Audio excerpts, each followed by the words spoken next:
जिस ग्रंथ को सुनने मात्र से मनुष्य के पाप नष्ट होते हैं, जिस ज्ञान को स्वयं भगवान विष्णु ने गरुड़ को प्रदान किया, वही दिव्य ज्ञान है गरुड़ पुराण। आज आप सुनने जा रहे हैं इसकी सबसे अद्भुत कथा, जो जीवन और मृत्यु दोनों को समझाती है। एक दिन भगवान विष्णु के वाहन गरुड़ ने प्रभु से प्रश्न किया, भगवान, मृत्यु के बाद आत्मा का क्या होता है? वह किन मार्गों से होकर जाती है? और मनुष्य के जीवन में पुण्य पाप का असली मूल्य क्या है? भगवान विष्णु हल्के से मुस्कुराए, गरुड़, ये ज्ञान अत्यंत दुर्लभ है, परंतु आज मैं तुम्हें वह रहस्य बताऊंगा जिससे मनुष्य का जीवन सार्थक हो जाता है। विष्णु बोले, जब मनुष्य की अंतिम श्वास चलती है, उसके चारों ओर यमदूत खड़े हो जाते हैं। भाग्य के अनुसार वे उसे सम्मान से भी ले जा सकते हैं और भयानक रूप से भी।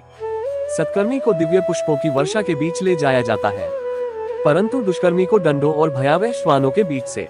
आत्मा शरीर छोड़कर प्रेत रूप में 12 दिन तक उसी स्थान के आसपास रहती है।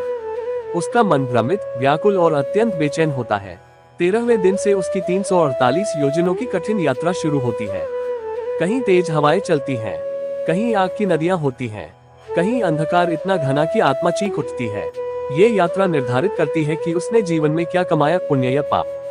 यमलोक पहुंचते ही चित्रगुप्त मनुष्य के कर्मों का हिसाब खोल देते हैं। वह कोई सामान्य पुस्तक नहीं, वह मनुष्य के हर एक विचार, वाणी और कर्म का रिकॉर्ड है। चित्रगुप्त कहते हैं, मनुष्य पंच पाप करता है, अहंकार, हिंसा, छल, नशा और लोभ। जो इनके वश में होता है, वह स्वयं अपना पतन करता है। विष्णु बोले, गरुड़, नरक कोई दंड का स्थान नहीं, बल्कि सुधार का स्थान है। हर आत्मा वहां अपने कर्मों के अनुसार अनुभव पाती है। नरक के 28 प्रमुख लोक हैं। तामस, जहां धोखा देने वालों को अंधकार में धकेला जाता है। रौरव, जहां हिंसा और क्रूरता का फल मिलता है। कुंभीपाक, जहां पापी तेल की आग में पकते हैं। महाराउरव, जहां लोभ और लालच का दंड मिलता है। लेकिन ये दंड अनंत नहीं है।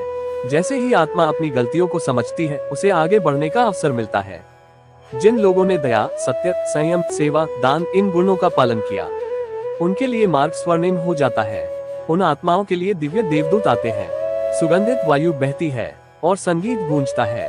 स्वर्ग में आत्मा को वह शांति मिलती है जो संसार की किसी वस्तु से नहीं मिल सकती। गरुड़, स्वर्ग और नरक दोनों स्थायी नहीं है।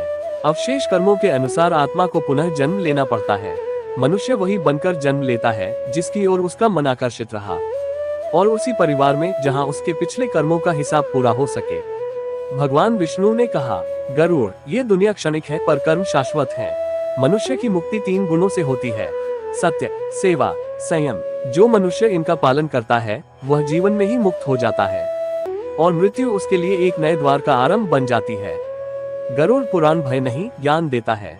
ये हमें याद दिलाता है कि जीवन छोटा है, परंतु सही कर्म जीवन को अमर बना देते हैं। जो इस ज्ञान को समझता है, वह मृत्यु से नहीं डरता, बल्कि जीवन को सुंदर और सार्थक बनाता है। जाने से पहले सब्सक्राइब का वरदान और लाइक शेयर का प्रसाद दे दीजिए।